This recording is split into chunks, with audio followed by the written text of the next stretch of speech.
Every essay, if it's following standard form, will have an introduction. In this tutorial, we'll look at what should and shouldn't go into the introductory section of an argumentative essay. To write a good introduction, you need to know what functions an introduction is supposed to serve.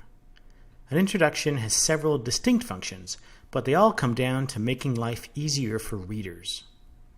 First, an introduction needs to tell the reader what the general subject matter of the essay is, what the issue is that you'll be discussing in the essay. Second, unless the issue is well known to everyone in your audience, you might also need to provide additional background information to help explain and set up the issue. How much background will depend on the issue and what you can assume about your intended audience. The key is that when you do finally state your main thesis, the reader has a good idea of what you're saying and what the issue is about. That gets us to the third function, to state your main thesis. By main thesis, all we mean is the conclusion of the overall argument of the essay, what you're trying to argue for. One of the most common problems with student essays is a failure to be clear about what the main thesis of the essay is. This needs to be stated as clearly as possible in the introduction, before you get into the main body. Finally, if your argument has any kind of complexity to it at all, then it can be very helpful to let the reader know what to expect in the remainder of the essay, how it's going to be structured and organized. You can think of it as providing a roadmap or plan or outline of how the argument is going to proceed. For smaller, simpler essays, these roadmaps may not be vital, but they become more and more important for both the reader and the essay writer as an essay becomes longer and more complicated. Something to watch out for if you're going to give a roadmap of this kind is to make sure that you actually do in the essay what you said you would do in the introduction. The introduction sets up expectations for the reader, and you want to do your best to fulfill those expectations. That's what goes into the introductory section of an argumentative essay. It's also important to remember that what doesn't go in. Another common mistake that students make with introductions is to begin describing arguments or providing other kinds of information that really belong in the main body of the essay. The introduction is for setting up the main argument, providing background and context so the reader is prepared to understand and follow the arguments in the main body. But that's it. Once you start giving premises and considering objections that pertain to the main thesis of your essay, you're not introducing your essay anymore. One last point. In essay writing guides, people will often refer to the introductory paragraph of the essay. It's true that sometimes you can state what you need to state in one paragraph, especially if the essay is short and simple, but more often you'll need more than one paragraph to introduce the issue, state your thesis, and sketch the outline for the essay. So it's more accurate and more helpful to talk about the introductory section of an essay, where it's understood that this introductory section can include more than one paragraph. Okay, let's look at an example. Here's the introductory paragraph of a student essay on the ethics of fighting in hockey. Rather than me read this, I'm going to recommend that you pause the video here and read it for yourself, and then ask yourself what you think it does right and what it does wrong as an introduction. Then restart the video when you're done.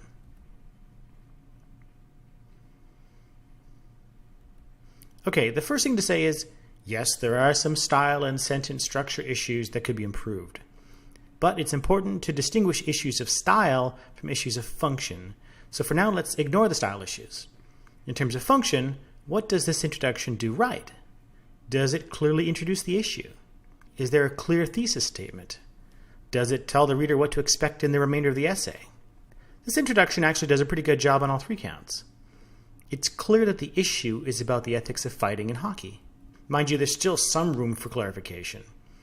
Someone might read this and wonder whether the issue is about whether fighting in hockey should be banned or whether it's about fighting in hockey as a general moral issue. These two aren't necessarily the same thing. I might judge an action or a practice to be morally wrong, but not necessarily agree that the practice should be banned.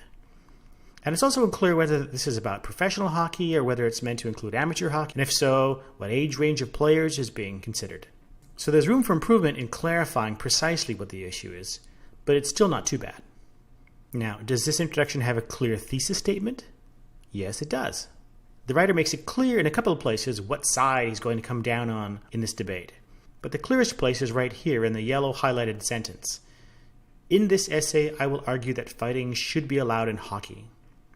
There are lingering questions about what precisely this means, but there's no ambiguity about what side of the issue the writer is on. Now, does the writer give us an idea of what to expect in the rest of the essay? Yes, she does, especially in the last sentence. Some people object that fighting in hockey sends the message to children that violence is acceptable, but I will argue that fighting actually prevents more injuries than it causes. This tells us something about the argumentative structure of the essay. We know that the writer is going to consider an objection and present a reply to the objection, and we're told what issues the objection and the reply are going to address. Does an introduction need this kind of outlining? For a shorter essay like this, maybe not. This is partly a matter of preference. But you'll never go wrong by adding some discussion of how the argument is going to proceed. It's a good habit to pick up. So this introduction gets a few important things right. Does it do anything wrong? Well, if I were editing this, I'd recommend that the writer rethink that second sentence. This sentence tells us a lot about how the argument of the essay is going to go. I think it tells us too much. It's actually giving an argument for the main conclusion. And that's not what an introduction is for. This belongs in the main body of the essay. In an introduction, you can talk about the argumentative issues that your essay is going to address, but you want to reserve the presentation of those arguments for the main body. The reason for this is simply to avoid confusing the reader. You don't want to start arguing for one side of an issue before you've finished explaining what the issue is. So if I were to summarize my editorial comments on this introduction, the key suggestions would be to move this argumentative bit to the main body and to spend a little more time clarifying the issue. Is the claim just that fighting in hockey shouldn't be banned, or that fighting is actually a good thing, a desirable feature of the game? Is it about fighting only at the higher levels of amateur and professional hockey, or at all levels, and so on? I'm not going to bother rewriting this introduction here. The example is meant simply to illustrate the thought process that goes into writing introductions. The main idea is to think about the functions that an introduction is supposed to serve and to make sure that your introduction fulfills those functions.